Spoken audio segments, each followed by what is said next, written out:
Bonjour à tous, chers découvreurs de la langue française. Aujourd'hui, une vidéo sous forme de vlog avec des petits exercices associés en français pour découvrir notre magnifique ville de Paris et également des endroits que j'ai visités. Donc c'est une vidéo qui va vous permettre de voir de très jolies choses et vous allez voir notamment les expositions à la Galerie Dior, mais également des expositions chez Vuitton et également à la Fondation Cartier pour l'art contemporain et une très belle exposition sur les métiers d'art au 19e.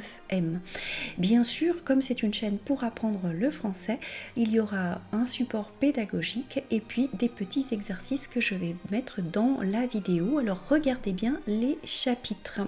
Voilà donc une vidéo en forme de découverte culturelle française, de vlog et également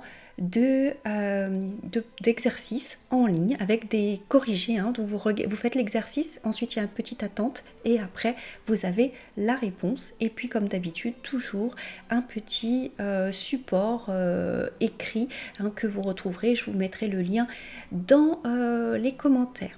Je vous remercie d'être de plus en plus nombreux à me suivre sur cette chaîne et si vous voulez me soutenir, effectivement, abonnez-vous. N'hésitez pas à cliquer sur la cloche pour être au courant des prochaines vidéos. Et si vous avez apprécié la vidéo, à laisser un petit commentaire. Je vous remercie et je vous laisse avec maintenant du travail et également de la beauté. Donc découvrez un petit peu ces images et faites les exercices. Et comme je vous ai dit, n'hésitez pas à mettre sur pause pour prendre le temps de réfléchir. Bonne journée!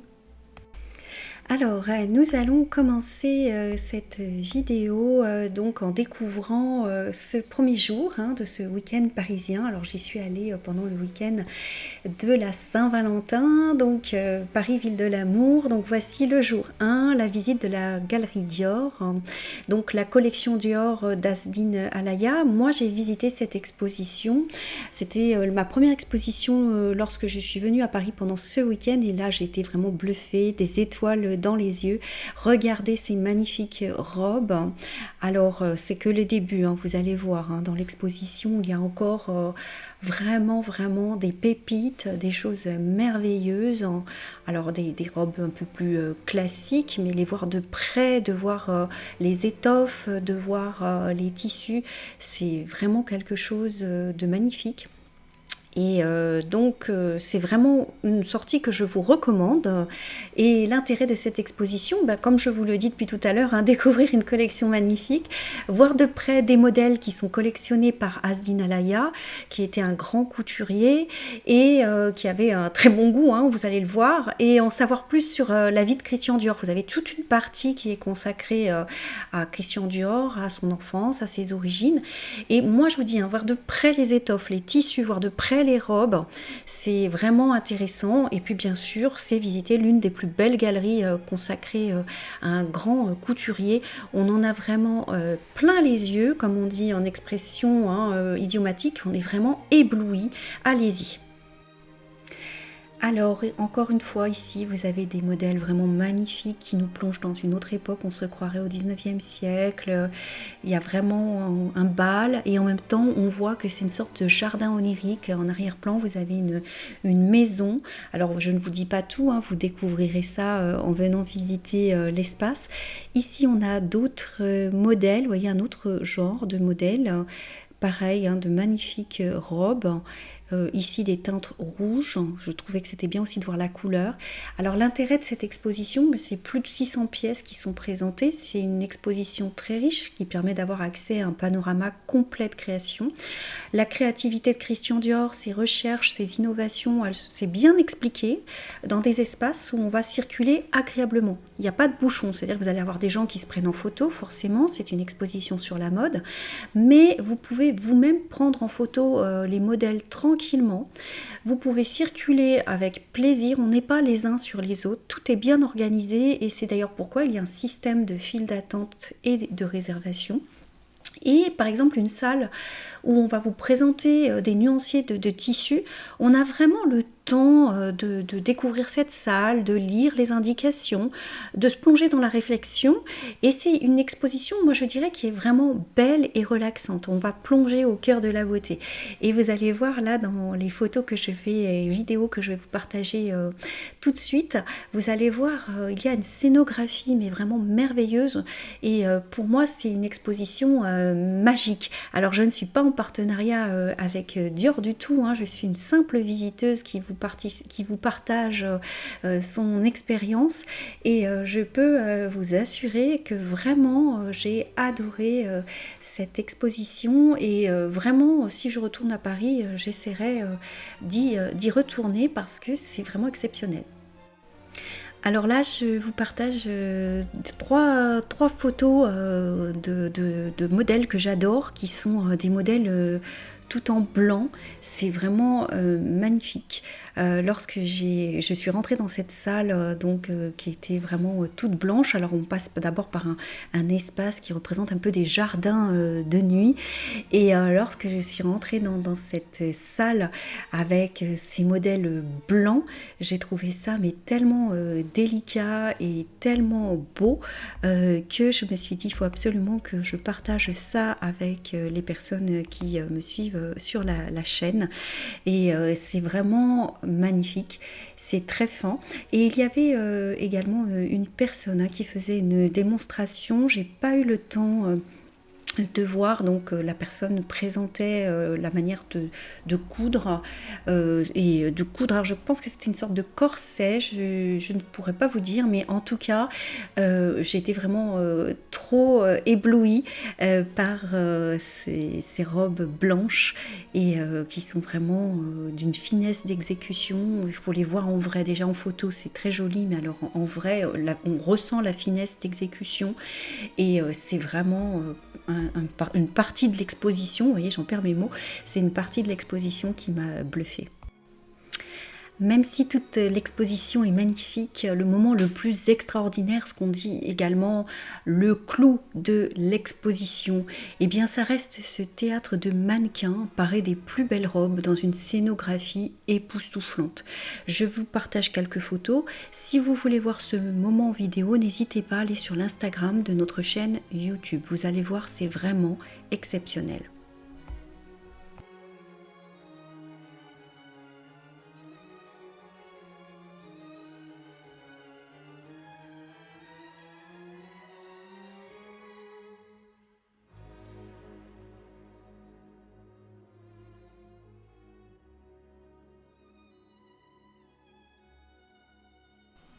L'escalier de la Galerie Dior. Alors un autre endroit exceptionnel de la Galerie Dior, c'est son escalier blanc en colimaçon avec ses artefacts emblématiques de la marque déclinés en plusieurs couleurs. Alors la présentation est créative, faisant penser aussi au mood board que vous trouvez dans la mode, et c'est aussi une relation avec l'art à travers cette palette des couleurs primaires, et l'escalier est à mon avis à lui seul une pièce d'exposition. Alors voici quelques photos, ensuite nous passerons aux exercices de français. Utilisez les chapitres si vous voulez voir la suite de la vidéo, puisqu'il s'agit d'un week-end à Paris avec plusieurs expositions, et si vous ne voulez pas donc faire les exercices de français, utilisez donc les chapitres de la vidéo pour passer à la prochaine exposition.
On continue notre exploration de la beauté avec cette visite d'exposition Vuitton dans l'espace LV Dream, situé quai de la Mégisserie à Paris. Donc le titre de l'exposition, Louis Vuitton Art Déco. Donc comme je vous ai dit, j'ai visité cette exposition, je vais vous partager quelques photos et c'est une exposition qui se déroule dans un lieu immersif où se mêlent culture, gastronomie et espace de vente. Alors grâce à cette exposition, vous allez découvrir les origines de la marque, son évolution, ses recherches, ses succès et vous pourrez voir de très près des créations originales ainsi que des articles à vendre. Si jamais vous n'osez pas pousser la porte d'une boutique Louis Vuitton ou si la queue devant l'établissement est trop longue, et bien ici vous avez vraiment de l'espace et vous aurez l'occasion donc de voir de très près de très beaux produits. Alors je vous partage ici quelques photos que j'ai faites, mais je ne vous donne pas tout bien sûr, l'important c'est d'aller visiter vraiment cette exposition. Ici vous avez également des tenues et on va voir même des tenues plus contemporaines. Voilà, vous avez des choses classiques, des choses plus anciennes, c'est très beau, les photos ne permettent pas de se rendre compte de la qualité du travail et des matériaux, c'est pourquoi il faut se déplacer et voir l'exposition. Et donc l'intérêt de celle-ci, c'est que grâce à l'évocation du parcours de Louis Vuitton, on comprend qu'on n'a rien sans rien. Alors n'avoir rien sans rien, c'est une expression idiomatique qui signifie qu'il faut travailler. En fait, le succès éclatant de Vuitton, ça tient du travail acharné et de sa volonté de satisfaire ses clients. La recherche de l'excellence, mariée à la maîtrise de l'artisanat, autant d'objectifs qu'il s'était fixés et qui furent ceux de ses collaborateurs. Chaque objet présenté, c'est en fait un objet d'art avec des matériaux nobles et rares. Alors vous allez voir des objets qui contiennent du cuir, mais aussi de la laque, de l'or, de l'ivoire, de l'ébène et bien d'autres matériaux précieux. Je trouve que l'exposition est un régal pour les yeux. À l'étage, il est possible de voir des créations contemporaines en vente et de finaliser l'expérience de manière gourmande. Alors bien sûr, c'est aussi un espace de vente. D'ailleurs, LV Dream est situé dans un ancien espace de vente, donc je trouve qu'il y a une très bonne continuité, puisqu'avant c'était un endroit où on vendait des meubles. Et en fait, je trouve qu'il y a une très bonne continuité, que cet espace de vente continue en fait d'alimenter la vente donc de produits Vuitton et aussi dans cet espace restauration. Vous avez un espace restauration et un espace, une sorte de chocolaterie très gourmand. Je vous invite vraiment à aller voir et à prendre votre temps, à flâner. Et c'est l'occasion, comme je vous ai dit, de voir de très près les objets et vraiment on est très bien accueillis, les agents de sécurité ne sont pas sur votre dos, vous pouvez vraiment prendre votre temps et c'est vraiment très agréable. Alors la chocolaterie de l'espace LV Dream, les chocolats proposés sont inspirés par le graphisme de la marque et emballés dans des boîtes qui sont décorées avec les symboles emblématiques de la maison. Si vous n'avez pas la possibilité de venir, vous pouvez commander.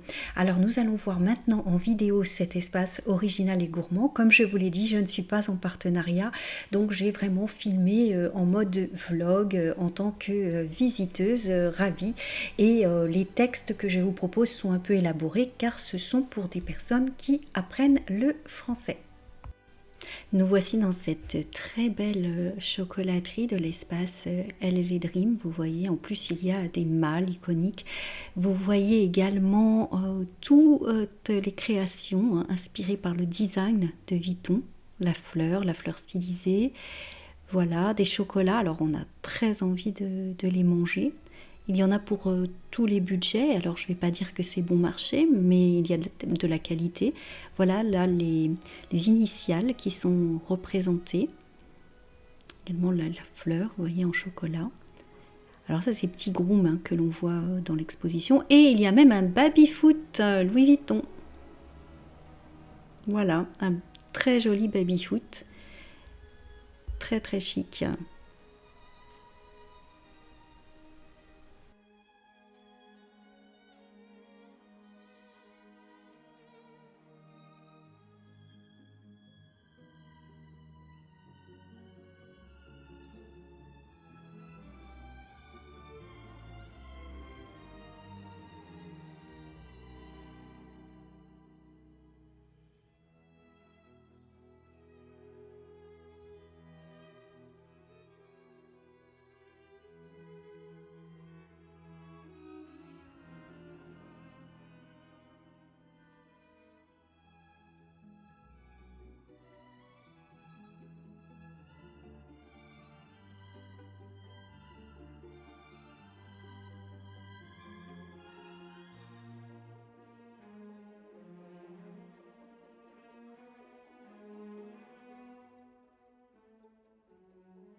Alors avant de poursuivre nos visites, de voir le jour 2, on va faire une petite halte à la galerie Vivienne qui est pour moi l'un des plus beaux passages couverts au monde. Si vous connaissez en Italie, à Milan, il y a des passages couverts.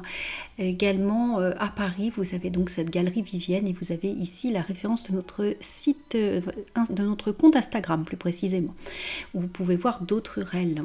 Donc voilà, ici vous avez donc des vues de cette fameuse galerie Vivienne qui pour moi est très, très jolie.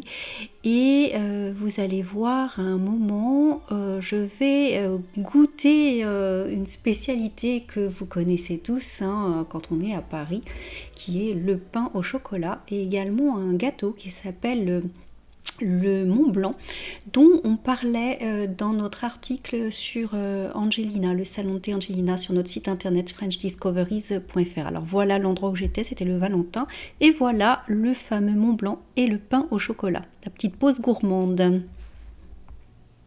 Et maintenant, le jour 2, donc Fondation Cartier pour l'art contemporain. Alors, baptisée exposition générale, c'est l'exposition qui est présentée par la Fondation Cartier en référence aux origines du lieu avant rénovation. Alors, avant, effectivement, c'était le Louvre des antiquaires, il y avait beaucoup d'antiquaires, mais encore avant, il y avait l'équivalent des grands magasins donc, qui ont occupé ces murs, et on y venait pour flâner, les marchandises étaient exposées, et c'est un petit peu comme cette exposition, comme nous l'ont expliqué les guides, c'est tout simplement, vous êtes dans cette exposition, vous ne venez pas voir un artiste en particulier, vous venez flâner et vous vous laissez séduire par le plaisir de la découverte. C'est en fait une grande rétrospective où vous avez des artistes qui ont exposé à la Fondation Cartier depuis les débuts de cette fondation dans les années 80. Au début, c'était une fondation qui a été installée en banlieue, à Jouy-en-Josas, et puis dans le 14e arrondissement, un très bel immeuble en verre, et maintenant à proximité du Louvre. Vous avez jusqu'au 23 août 2026 pour découvrir les merveilles qui s'y trouvent et ainsi voyager en esprit grâce aux œuvres d'art exposées. Et j'ai trouvé que cette exposition générale, elle nous ouvre aussi au monde parce qu'il y a des artistes de tous les pays. On connaît beaucoup l'art contemporain français, également l'art contemporain américain, et là c'était l'occasion de voir des artistes d'Amérique du Sud, d'autres pays. C'est vraiment une très très belle exposition. Je vais vous mettre quelques photos et ensuite nous allons continuer et nous allons parler notamment du bâtiment qui a été donc rénové par l'architecte Jean Nouvel.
Quel est l'intérêt de cette exposition? Eh bien, exposition générale, c'est une très bonne façon d'inaugurer ce nouvel espace. On va en parler ensuite de cet espace qui a donc été rénové par l'architecte Jean Nouvel. D'une part, cette rétrospective, elle rend hommage aux artistes accompagnés par la Fondation Cartier depuis son origine. Et d'autre part, il ne s'agit pas nullement de glorifier uniquement le passé. On n'est pas là pour montrer un petit peu ce qui a été bien dans le passé, au contraire, c'est vraiment l'art contemporain également actuel, c'est pas du tout dépassé. Je vous invite vraiment à aller voir cette exposition. D'ailleurs, glorifier uniquement le passé, ce serait un non-sens complet au sujet de l'art contemporain.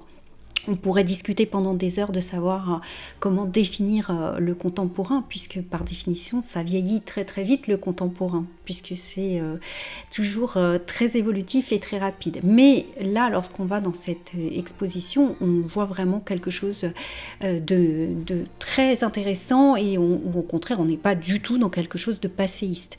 C'est une exposition qui est certes en mode catalogue, où on va présenter ce qu'on a en réserve, donc les œuvres qui étaient en réserve à la Fondation Cartier, un peu à la façon d'un commerce, et c'est une façon aussi de faire une sorte d'écho avec le lieu qui autrefois donc était occupé par des commerces dans lesquels on présentait les marchandises et les clients flânaient pour voir un petit peu sans idée, sans avoir forcément une idée d'achat. Ils regardaient ce que le commerce avait. Et bien là c'est pareil, on n'a pas un artiste en particulier, on vient pour découvrir le lieu et l'exposition, et on voit toute la vitalité de la Fondation Cartier. Ça démontre vraiment que celle-ci joue son rôle dans la promotion de l'art contemporain à cause de la variété, de la richesse vraiment de ce qui est présenté.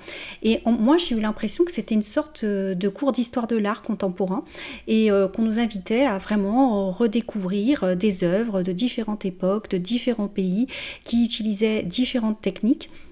Et je me sentais vraiment baignée dans une créativité mondiale. Et n'oublions pas que l'art contemporain interroge le monde, tente parfois de l'expliquer et souvent de sublimer ce monde. Alors le tout sans jamais bien sûr oublier la transmission et le décodage. Et en ces temps incertains, je trouve que l'art, ça aide à comprendre et à affronter les aléas du monde et de l'existence. Et c'est vraiment une parenthèse enchantée, cette exposition.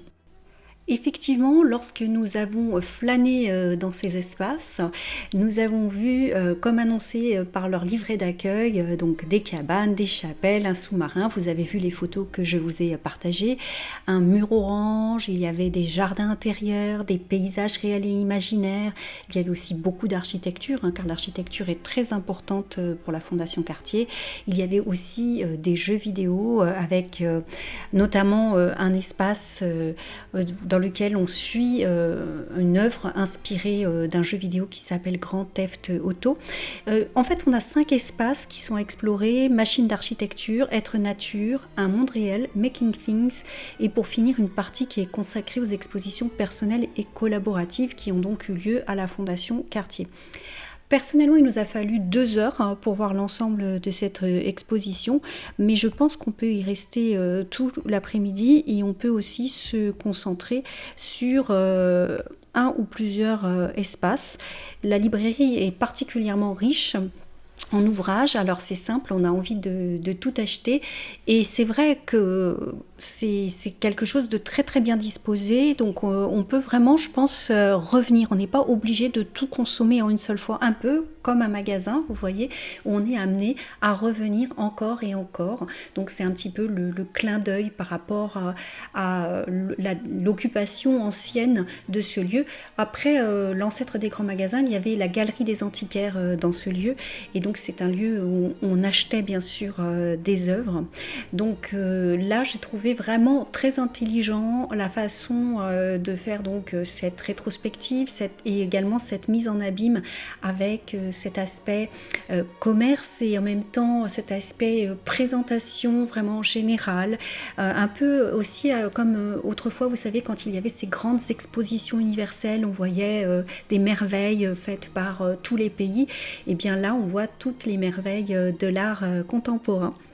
Et donc vraiment, je pense que c'est un endroit où on peut revenir pour plusieurs fois. D'ailleurs, jusqu'au 23 août, il y a l'exposition.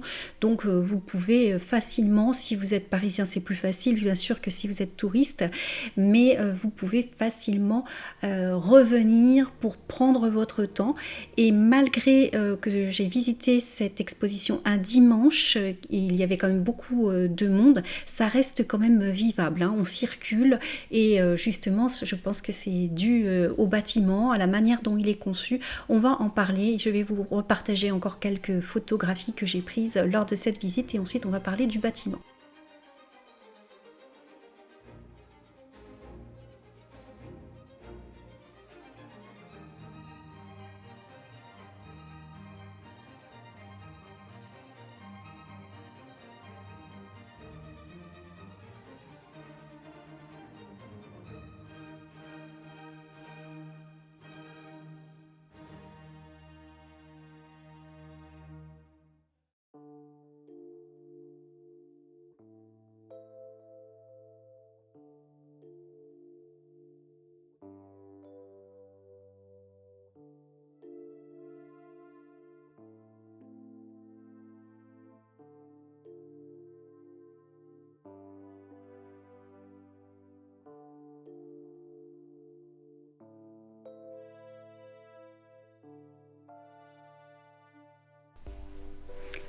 Alors, il s'agit d'un bâtiment qui a été pensé et rénové par Jean Nouvel. Jean Nouvel, c'est un grand architecte français qu'on ne présente plus, mais nous avons été bluffés par ce qu'il a fait de l'ancien Louvre des Antiquaires. Tout d'abord, il a renoué avec l'esprit des grands magasins qui présentaient dans leurs vitrines leurs produits. Et c'est pourquoi, depuis la rue, on peut voir des œuvres et cela titille notre curiosité. Cela nous donne envie de visiter le lieu. Donc là, je vais vous mettre ensuite une photographie dans laquelle vous verrez un très joli lustre. C'est quelque chose que l'on voit de l'extérieur, pas seulement, bien sûr, on voit également d'autres œuvres. Et tout cela, ça titille, comme je vous ai dit, notre curiosité et cela nous donne envie de visiter le lieu.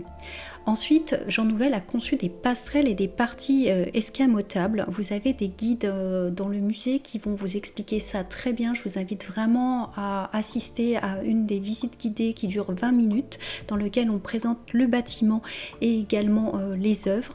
Le lieu est donc, si vous voulez, complètement modulable. On peut donc abaisser des cloisons, on peut également créer des espaces avec des hauteurs de plafond différentes. Et donc vous avez donc ces passerelles, ces parties, c'est plutôt ces plateformes plutôt que passerelles qui sont escamotables et vous avez un lieu qui est complètement donc modulable en fonction des expositions à venir. Il peut accueillir des œuvres monumentales et c'est un lieu en fait qui se transforme, qui s'adapte et j'ai envie de paraphraser un peu Paul Verlaine. Donc c'est un lieu, si vous voulez, qui n'est ni tout à fait le même, ni tout à fait un autre. Je suis très curieuse de voir comment il va être dans les prochaines expositions parce que c'est un lieu qui peut donc s'adapter. Si jamais il y avait un seul artiste avec des œuvres monumentales, eh bien c'est un lieu qui pourrait complètement accueillir vraiment de très grandes œuvres. Alors c'est un lieu, c'est très poétique, c'est fonctionnel et c'est surtout un vrai tour de force architecturale de réussir en fait à créer un lieu qui en plus n'est pas du tout un lieu anonyme parce qu'on sait pas froid, c'est vraiment déjà il y a les œuvres qui habillent certes le lieu, mais même dans la conception, c'est vraiment un lieu où on a envie de rester et vraiment c'est quelque chose, la rénovation on peut dire qu'elle est réussie. En même temps c'est Jean Nouvel et il a rénové beaucoup de choses. On en a parlé dans FrenchDiscoveries.fr au sujet de l'Opéra de Lyon qu'il a effectivement très bien rénové. Il a également à son actif d'autres succès. Mais là, vraiment, c'est une réussite. Il avait déjà travaillé sur l'ancien bâtiment de la Fondation Cartier, un bâtiment tout en verre. Mais là, franchement, je préfère ce bâtiment et j'aime beaucoup l'espace d'exposition.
Pour ce quatrième et dernier lieu, je vous présente la galerie du 19M.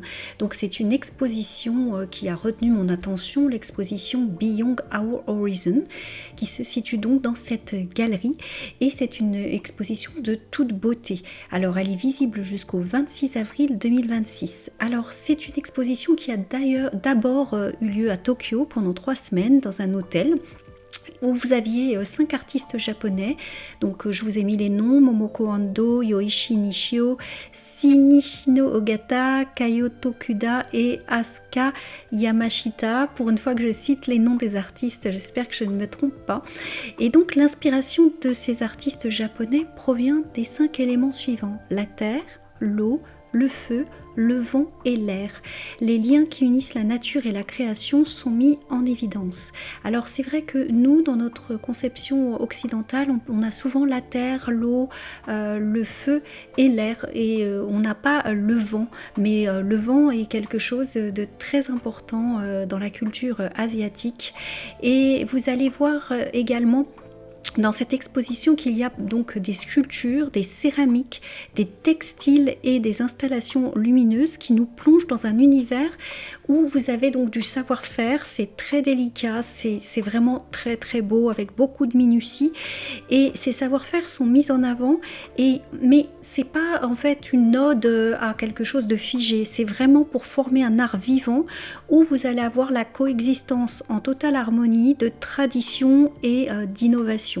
Donc je vous invite vraiment à aller voir cette exposition, même si accéder à la galerie du 19e n'est pas très facile en transport en commun.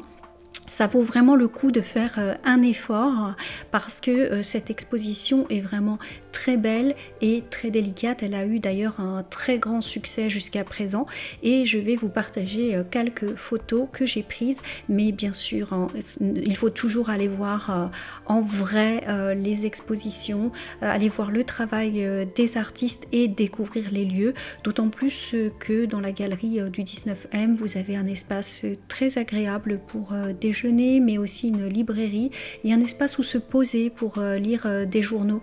C'est vraiment un endroit très très sympathique, même si les alentours ne le sont pas, mais en tout cas essaie de se transformer. C'est toujours comme ça lorsqu'on investit un nouveau territoire, il faut laisser un peu de temps, donc n'hésitez pas à faire l'effort, même si vous êtes dans Paris intramuros. Moi je l'ai fait en transport en commun, ça m'a pris 30 minutes à partir du centre, et je ne regrette absolument pas d'être venue voir ce lieu.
Quel est l'intérêt de cette exposition? Bien, l'exposition Beyond Our Horizon nous permet de découvrir les savoir-faire et l'art d'artistes japonais, de voir leur relation avec la nature et comment ils utilisent les matériaux pour produire des œuvres esthétiques et zen.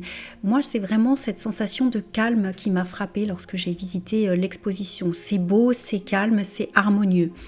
Alors, pour paraphraser Baudelaire, ici tout n'est qu'ordre, calme, luxe et beauté. Venir en fait à la galerie du 19e, ça permet aussi de découvrir des marques artisanales et de découvrir les métiers d'art de manière concrète. Alors, le lieu, bien sûr, propose des expositions, mais a également de nombreuses activités pour tous. Et notamment, vous avez des ateliers, des soirées, des rencontres. Et c'est l'occasion aussi de découvrir avec cette exposition un Japon qui va associer tradition et modernité. Alors c'est beau et instructif parce que ça permet de s'ouvrir à l'art d'autres artistes non occidentaux, et ça permet de décloisonner l'art et d'ouvrir son esprit, d'affiner son goût esthétique. Que demander de plus? Tout comme à la Fondation Cartier, je trouve que c'est vraiment très intéressant de pouvoir découvrir un art international et d'avoir accès à des artistes qu'on ne voit pas d'habitude. Et le résultat est très beau, comme vous avez pu le voir à travers les quelques photos que je vous ai partagées. Mais bien sûr, il faut toujours se rendre sur place pour vraiment apprécier. En tout cas, c'est un lieu à découvrir et un lieu vraiment, j'espère, qui va continuer à nous proposer des expositions aussi belles et aussi originales.